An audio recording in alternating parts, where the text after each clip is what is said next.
सबसे पहले आज एलन राज साहब, शुरुआत आपसे ही करते हुए, क्योंकि सभी के ज़हन में ये बड़ा सवाल है, चले उन तक आवाज नहीं पहुंच पा रही है। विक्रम सिंह जी, सभी के ज़हन में ये सवाल है कि कोर्ट परिसर के भीतर आखिर एक अपराधी आराम से असलहे के साथ पहुंचता है, फायरिंग करता है, सुरक्षा में चूक का ये बहुत बड़ा मामला सामने आया है। किसकी जवाबदेही बनती है इस पर?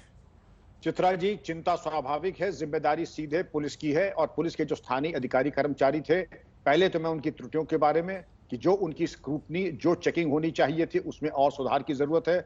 बताया जाता है 2 मेटल डिटेक्टर खराब हैं, उनको तत्काल ठीक कराएं। यह भी कहा गया कि 2 जो मृतक अभियुक्त थे वो वकील की पोशाक में अंदर गए हथियार लेकर के। ये कोई छूट नहीं है, नहीं इसका कोई औचित्य है कि जो वकील की पोशाक पहन ले उनकी चेकिंग वांछित तरीके से ना हो। मैं इसको बहुत बड़ी चूक मानता हूं। और दूसरी चीज ये थी कि जो उनका ऑपरेशन, जब ऐसे शातिर अपराधी आते हैं, 35 गोली चलने का मतलब लगभग 15-20 मिनट, और उतनी देर में, ये तो संतोष का विषय है कि अपराधियों को निष्क्रिय कर दिया गया, इसके लिए तो मैं उनको बधाई भी दूंगा। लेकिन ऐसे शातिर अपराधी जब आते हैं तो टेक्निकल और ह्यूमन इंटेलिजेंस और जो रिसोर्सेज हैं उनको अपग्रेड किया जाता है, उच्चीकरण किया जाता है, जनशक्ति बढ़ाई जाती है, हथियार स्वचालित दिए जाते हैं और इस तरीके का चक्रव्यूह रचा जाता है कि अभेद्य सुरक्षा व्यवस्था हो जाती है।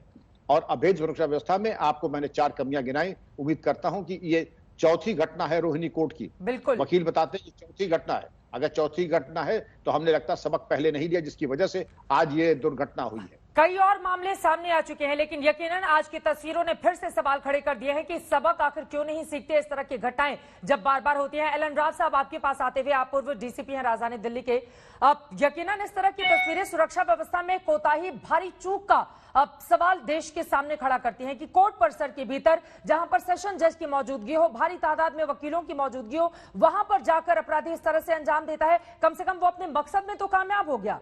हालांकि बाद में पुलिस की भी तारीफ करनी होगी कि वहां पर जिस तरह से अपराधियों को मार गिराया गया, लेकिन अपराधी तो अपने मकसद में कामयाब हो जाते हैं, जिसके बाद डर और दहशत का आलम दिल्ली के जितने भी कोर्ट हैं हर जगह देखने को मिल रही है इस वक्त। देखिए चित्रा जी, ये बिल्कुल जैसे अभी कह रहे थे विक्रम सिंह जी कि ये चौथी घटना यहाँ पर रोहिणी कोर्ट में है। इसके अलावा और भी कई कोर्ट्स में हो चुकी है, कड़कड़डुमा कोर्ट में हो गई है और पहले कई और तीसजारी कोर्ट में हो चुकी है, पटियाला हाउस कोर्ट में हो चुकी है। तो ये इंसिडेंट ऐसे होते रहते हैं। क्यों ऐसा हुआ है ये देखने वाली बात है कि एक आदमी, जो कि 2 आदमी वकील की वेशभूषा में चले गए हैं और उसके बाद जाकर वो definitely devour on suicidal motion, वो डेफिनेटली वो मरने की तैयारी में आए थे, क्योंकि उनको मालूम था कि ऐसा करने। कोर्ट के रूम के अंदर ये पहली घटना है इतिहास में, कोर्ट के अंदर, कोर्ट परिसर में हुई है वो अलग बात है, लेकिन कोर्ट रूम, सेशन जज के कोर्ट चलती हुई कोर्ट के अंदर ऐसी घटना होना एक बहुत बड़ी घटना है। पूरे देश के लिए, मैं कहूंगा दिल्ली के लिए नहीं, पूरे देश के लिए घटना है और इसको सीरियसली लिया जाना चाहिए। इसमें सवाल पैदा होता है कि जजेस की सुरक्षा, वकीलों की सुरक्षा, मुवक्किल जो क्लाइंट्स हैं उनकी सुरक्षा। ये तो मैं तारीफ करता हूं स्पेशल सेल के कमांडोज की, उन्होंने चुनकर उन्हीं बदमाशों को मारा है और एनकाउंटर में, और दूसरे आदमी कोई भी इंजर्ड भी नहीं शायद उसमें हुए हैं। अगर हुआ होगा तो भी ऐसे घटना में जहाँ 40 गोली लगती है वहां पे कोई भी आदमी, पब्लिक का आदमी भी इंजर्ड हो सकता है। लेकिन ये बड़ी तारीफ की बात है कि उन्होंने जो असेलेंट्स है उनको डेफिनेटली को पूरा किया पुलिस ने। लेकिन वास्तव में ही हमारी ये सोच समझने की बात है कि ये ऐसी घटनाएं हुई क्यों और क्यों होती रही हैं। इस तरह की तस्वीरें आज जो कुछ भी कोर्ट परिसर के भीतर घटा है शाजिया इल्मी जी, ऐसा टीवी फिल्मों में देखने को मिलता है।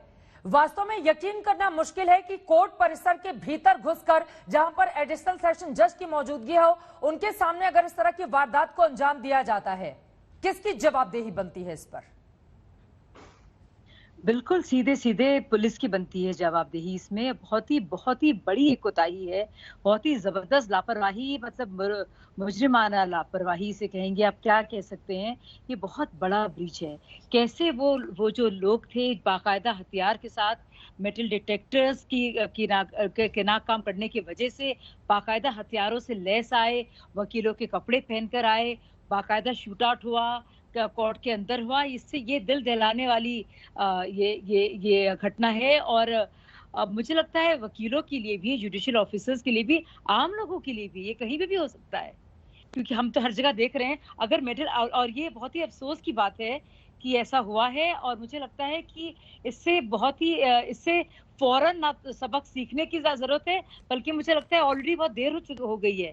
तो मैं दिल्ली पुलिस के लिए कोई ब्रीफ नहीं होल्ड कर रही हूँ यहाँ पे, लेकिन ये जरूर मैं कहूंगी कि उन्होंने, चलिए वो 2 असेलेंट्स थे उनको मार गिराया, जो हिटमैन आए थे, लेकिन फिर भी ये मौका क्यों आया, ये मतलब इस यहाँ तक मामला कैसे पहुंचा, ठीक है। ये अपने आप में सोचने वाली बात है।